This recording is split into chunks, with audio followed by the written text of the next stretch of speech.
joining me. This is Into the City and I'm Katie Horvath. I'm here today with Mike Stark. Mike is running for a seat in the municipal election coming up in October for a city-county seat. So Mike, why don't you tell us a little bit about yourself and why you decided to run? First of all, Katie, I want to thank you for giving me the opportunity. It's impressive from my perspective to see younger people so involved in municipal affairs, and we as a city appreciate your contribution and in fact bringing an opportunity for people to understand who in fact they may or may not be voting for and why they may or may not be voting. The important thing is that people cast a vote and voice their opinion through that vote. I've often believed and still believe that the council that people get is the council that they deserve. And they deserve that council only because they voice their opinion through their vote. So I encourage everyone to vote this municipal election. The turnout has been particularly poor in the last couple of municipal elections, and that really is a statement on where people are in terms of what they deserve. So it's my feeling that we will move to a far greater participation, which will in fact ensure that we get a municipal government that we deserve, and hopefully your efforts help in that regard. Who I am and what I stand for are somewhat fairly evident over the course of my political career. I served on 3 different councils. I served on the City of Sarnia Council as an alderman, and then after that I served as the reeve of the town of Clearwater. And in that capacity, I sat on that particular council as well as county council. So that is one of the reasons that I've decided to run, is because I have experience in all of those various councils and bring that experience to the table. It's my concern that we as a community are apt to have anywhere in the order of a 50 to 75% turnover rate in the new council. Inherent in that is a consistent level of inexperience. And I think my experience through the 3 different local councils really brings some stability to what will be essentially a new council of at least 50, probably 75% new members. So where am I in terms of a background? I've been in business in the city of Sarnia. My family has been in business, Stark's Jewelers, from 1965 through to the present. We haven't had a physical storefront presence since the year 2000, but have continued to provide a wholesale jewelry operation and diamond importing business through that entire course of time.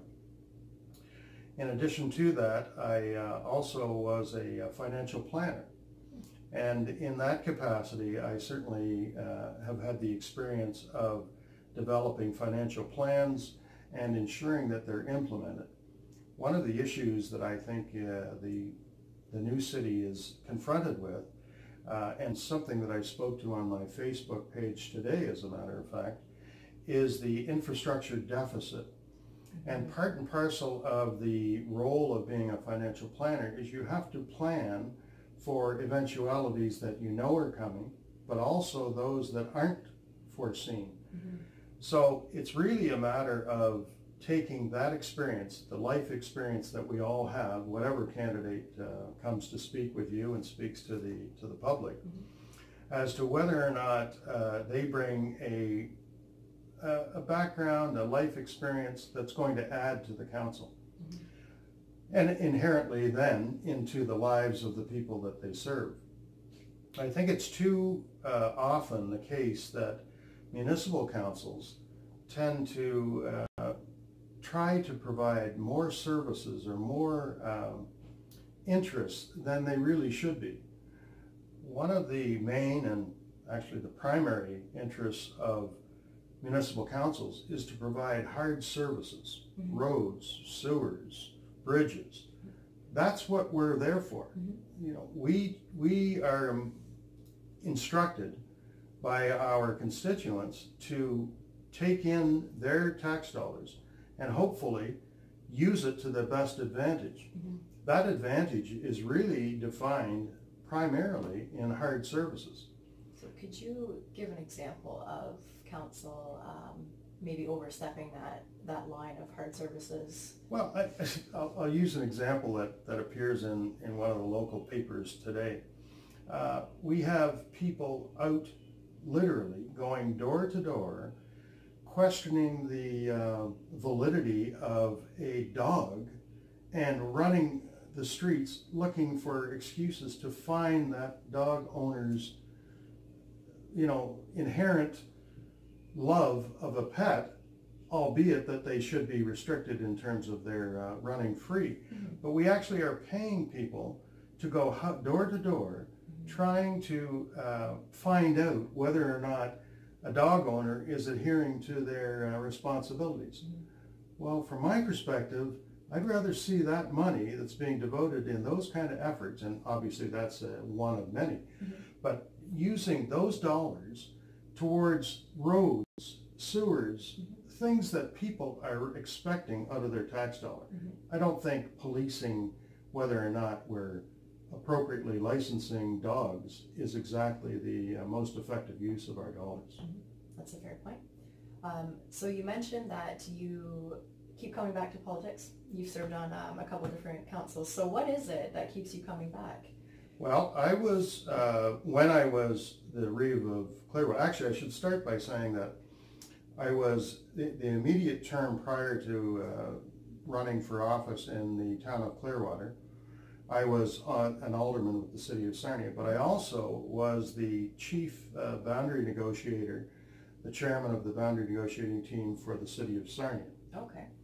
I then went to the town of Clearwater and ran against the then Reeve, and obviously they were of a different opinion as it relates to amalgamation. Mm-hmm. I replaced him in that election and adopted the position of the chairman of the amalgamation committee for the town of Clearwater, a similar position that I held for the city of Sarnia. So it obviously, to me, at that time, the purpose of running in the town of Clearwater is to bring the two communities together. Mm-hmm. As you know, that happened, and that was back in 1991. I then went on to run in the provincial election, which eliminated me from municipal politics at that time.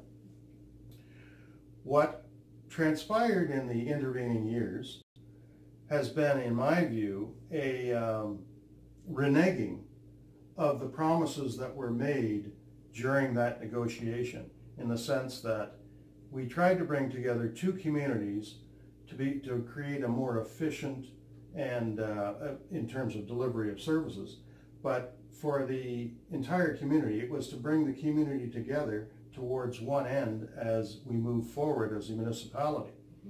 It has been my opinion that in the intervening years, there really has been a lack of concentration, lack of purpose in terms of how we address hard services, core services. And I come back to the point that is the main purpose of municipal politics. At the end of the day, we set your rates based upon the expenditures that we decide should be in the best interest of the community. Mm-hmm. Chasing dogs for licenses does not represent, to me, a priority. Mm-hmm. A priority is to come back to the real needs of the community, and that is roads, sewers, bridges, making sure that the shoreline has been taken care of. Mm-hmm. The question has arisen as to the monies that have been spent on Centennial Park and the rehab of Centennial Park. Mm-hmm. I don't begrudge the fact that there was an issue that had to be dealt with. What I do have a problem with is how the investigative process was in terms of what could we best do to solve the problem. Mm-hmm. I had many people come to me asking my opinion as it relates to being a previous councillor. Mm-hmm. and Reeve. And my position is that there was not enough investigation done as to what would have been an appropriate solution to that problem. I think there would have been, or potentially was, a far less cost prohibitive approach to that entire issue of Centennial Park rehabilitation. And then the overriding issue that I heard from many people was, how long is this going to take? Mm-hmm. And quite frankly, the longer it continued, and it seemed to go for year after year after year, to the point where people just became so frustrated with the fact that as they drove by Centennial Park, it wasn't available to them. Mm-hmm. Well, their tax dollars provided that park. Mm-hmm. So why would it be acceptable to say to a community that you are now without a facility for 2 to 3 years? Mm-hmm. In my view, it was a poorly executed plan that caused an unbelievable stress within the community for no particular purpose. It's a fair point, and that's a nice lead into this section about like kind of talking a little bit more about current council, some of the decisions. You made the point about how it kind of drove, not your words, but it kind of drove a stake into the trust with the community. We are entrusting people to make correct decisions of how they should be using our tax dollars, and you mentioned a lot of people were just disappointed with watching some of our services not being used for us. So could you comment on that particular concept of when a community has mistrust in their local government and what you could potentially do if you're elected to build that trust back up and make a stronger connection between the people and those who are representing us? One of the big issues for me was building the trust of the voters of the town of Clearwater. When I went to Clearwater, I went with a specific purpose to change what had been in place for some 30 years. Mm-hmm. Clearly, you need to develop a understanding of what is in the best interest of people, but also to listen to what they actually want. Mm-hmm. That doesn't mean that you can answer yes to all of their questions. Mm-hmm. But what it does mean is that you are open and receptive to at least listening to different points of view. So while many people have been disappointed with what the performance of the last council was, I take the opinion that I want to move forward.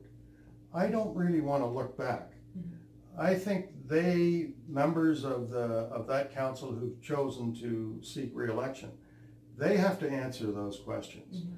They have to be accountable for their decisions. Mm-hmm. From my perspective, I want to be part of a team that wants to build a community. You know, I drove in from Toronto last weekend. We were away visiting my son, and as I passed the sign coming into Sarnia, it said population 73,000. Well, that of course is the combined population between the town of Clearwater and the city of Sarnia. What is very, very disconcerting is that population sign has actually gone down in the last 30 years. So we, 30 years later, are actually in a community that has less people than we had 30 years prior. And what are your thoughts on retaining some of our population or growing our population? After 30 years, I would like to see a growth in population. And how I'm going to attempt to assist in that regard is we need to refocus our priorities to understanding new industries. Something where we look at, and to some extent that's happened in the presence of the University of Western Ontario, or Western University, formerly called the University of Western Ontario, in terms of their presence out on Maudlin Road. I think that can be a far bigger element within our new economy, I'll call it. By that I mean, and this might be somewhat optimistic, but I would say that within the next 20 years, I would like to see a university in Sarnia. Trent University is located in Peterborough. Peterborough is approximately the same size as Sarnia. Okay. So I think that we need to start looking at a diversification of our economy that involves bringing people together in a collaborative manner, moving into new industries. The college, Lambton College, has been an unbelievably fine facility and can be built upon. I'll use the example of Fanshawe College and Western University in London. I'll look at University of Windsor and St. Clair College. There is an opportunity to combine two areas of facilities. And with that, you will get growth within the right sort of population. Younger people, enthusiastic people, people who want to contribute to the community that they want to love. And that's really, I think, what we need, is to refocus on a different set of values. That's not to say that the industrial corridor that we enjoy now isn't important. It is. As a matter of fact, the transportation route that is being proposed by the local industrial sector that moves larger vessels from what we now know on the Plank Road area out to the river for transportation, that needs to be enhanced. And maybe it's something that can be done within the context of a line or a road system that parallels the railroad system, so that we have an actual corridor of industrial use that finds its way from the east end of the city to the west end in the river for potential export of vessels that are built in our manufacturing sector. So you've mentioned the potential for a university here, how that could diversify, think of another kind of direction for new industries coming into our city. What are some of the things that you would like to see for our youth? And I would like to tie this into the idea that you had said we have to be willing to listen to the people. So what are some of the ideas that you would like to see for the youth in addition to the university? And the second part of that question is, are you currently satisfied with the way we collect information from the citizens, or is there a way that we could even improve on that back and forth dialogue? There has been a fair amount of controversy over the electoral system that we're using in this particular election. I take a different view. My view is that we should embrace this entire new system of voting, but that should only be the beginning. We should be looking at new ways to be innovative, to look at what younger people have to offer by way of suggestions, by way of new industries that they believe are appropriate.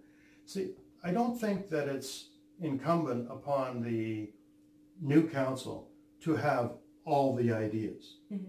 What it is incumbent upon the new council is to be receptive to listening to what new ideas are, to ensure that we open our minds to the opportunities that might be there.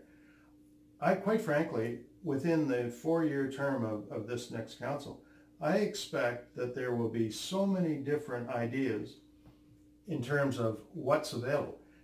I guess, you know, when I look back on my past and my career in municipal politics, I think of the various chances, opportunities that were presented that we missed, that really leads to the fact that our population has not increased. So what's just maybe one example of a missed opportunity? Well, from an industrial point of view, the fact that Dow Chemical left our community, that was obviously a sad day for all of us. But really, what it has done has presented an opportunity from an expansion point of view of solar energy, of any of the alternative energy prospects that may in fact locate on that Dow Chemical property, which has access to river front riverfront potential in terms of transportation opportunities. What I'm saying is, wherever a door closes, maybe two open. We need to be looking at opportunities as opposed to bad news stories. Like I think we get focused on everything negative, and this council, particularly the one that's just leaving or just finishing, tended to be, in my view, somewhat negative, not recognizing that there was opportunities where others thought that there was just bad news. From my perspective, I think I look for good news. That's fair. So I don't want to dwell on the bad news. This will be the last question regarding bad news. Sure. The reason I ask is just because I do know that it is at the heart of a lot of people who are kind of thinking of who that they should vote for. A lot of people are asking for candidates' perspectives on the big kind of black mark, the big negative, and that was the workplace investigation reports and kind of the line drawn in the sand for a lot of people in the community. So I want to touch on that, and then we'll move into more specifics about what you're going to run on. So I guess just overall, your thoughts on what happened between Mayor Bradley, the way that the council handled that. Well, first of all, my position with respect to the previous council is they chose their various battles that they wanted to fight. From my perspective, they should answer those questions. That's fair. It's not for me. I wasn't there to be part of the debate or to be knowledgeable about what the various issues were. Having said that, there is no place for bullying within a workplace.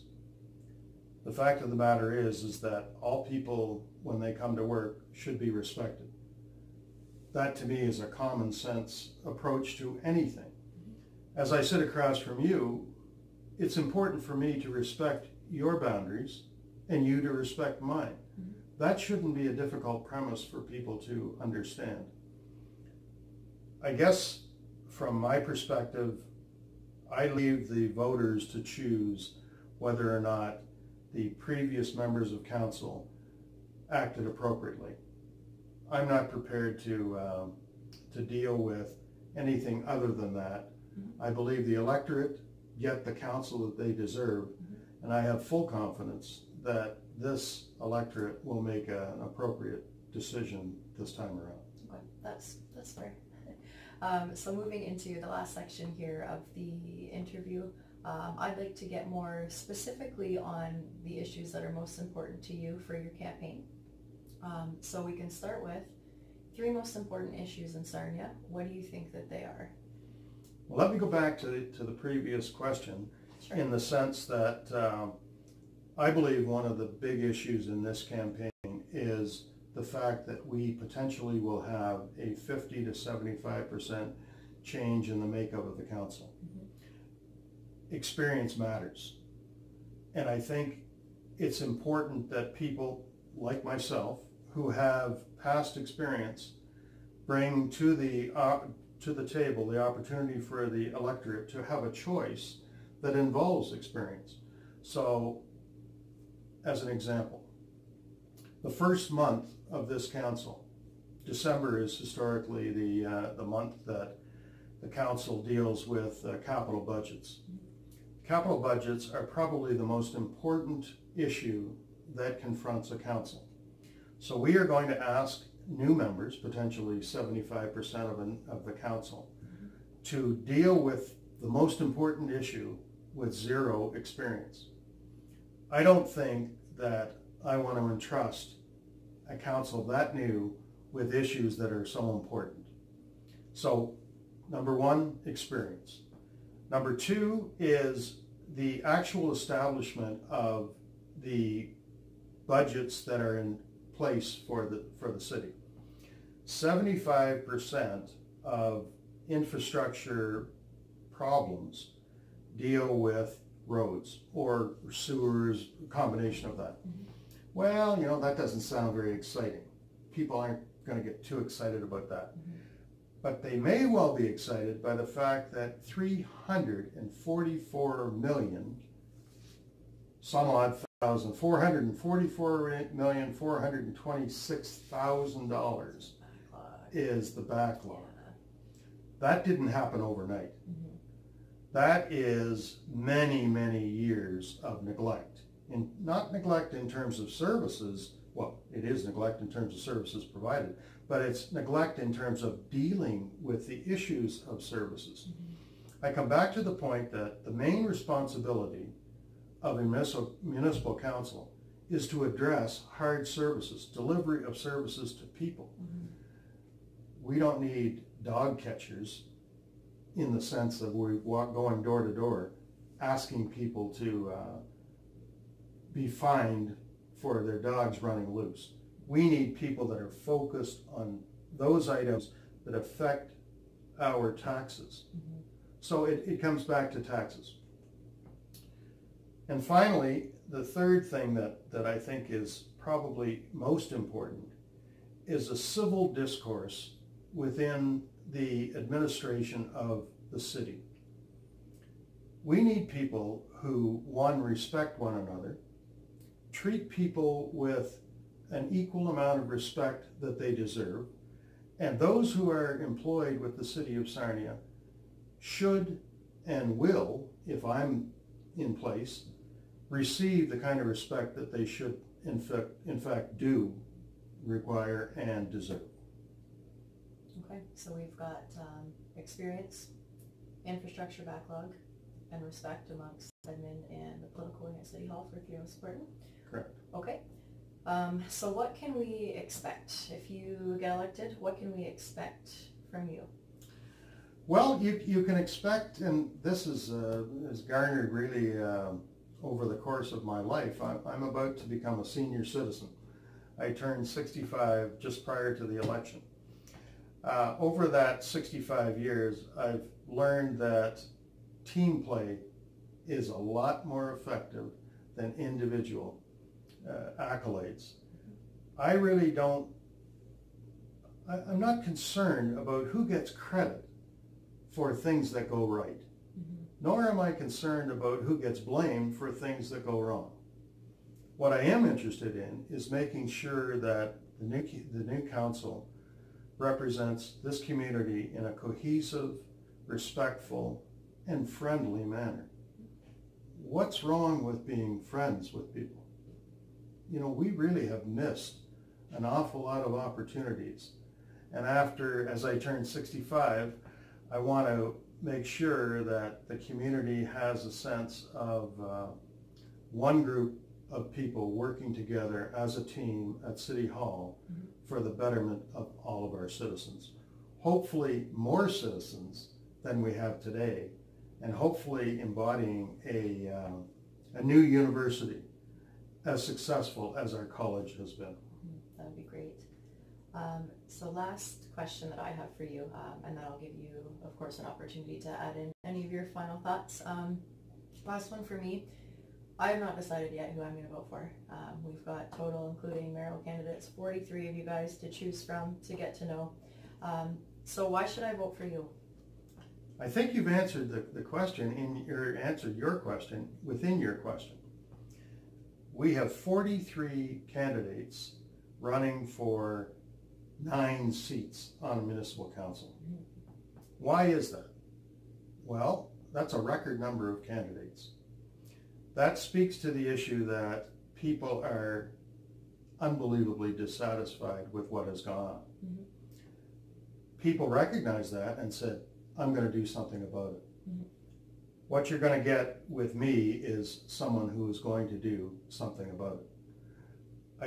I've always believed my whole life, I've based my life on accomplishing as opposed to being satisfied with nothing happening. I'll use the example of running in the town of Clearwater against the existing Reeve, who obviously did not favor amalgamation. It was my view that somebody had to step forward to make things happen. And that's what you get with me is results. I'm a results-oriented person, and within the context of working as a team player, it's important that we accomplish things. Okay. So at the end of 4 years, I think it's fair that you're asked to, if you choose to seek re-election, you're asked to identify what have you done. Mm-hmm. And if you can't answer that, then I suggest that you don't run again. I'm deciding to run. All right, that's a great answer. So that's it for questions that I have for you. I'd just like you to give you an opportunity now to have any final message that you would like to give to the people of Sarnia who may be watching this video before the election. I guess the overriding theme that I'd like to share with the viewers is experience matters.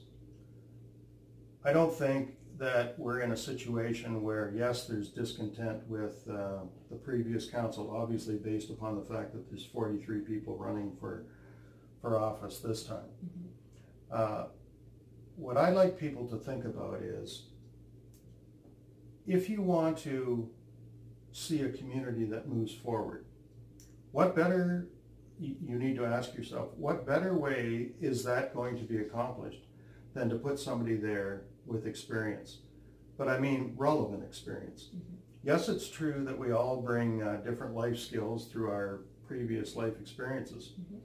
But it is imperative with this new council that we look at people who are qualified to in fact add value to the municipal situation that we're in.